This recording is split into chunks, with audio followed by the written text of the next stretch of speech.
Hey everybody, hope you're having a great day, and I'm here in Israel. I'm on Verizon Wireless, and I was having trouble making phone calls. I have the World Pass, and it kept saying server unavailable or server not reachable.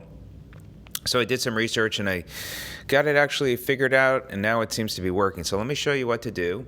I've got the Google Pixel 2 XL, went up here to Settings, and then I went to the Network and Internet, Mobile Network, and advanced. In advanced, you'll see this advanced calling, and if you turn that off, that should resolve the issue. I also tested when I turned it back on, and that helped. The other thing that you might want to do is turn the Wi-Fi calling off as well, so you play with it. So I wanted to share this tip with you if you're having the issue. Hopefully this might be of help to you. It's working for me. Glad I figured it out, and now I could make calls. All right, everybody, if you have any questions, please let me know. Thanks for watching.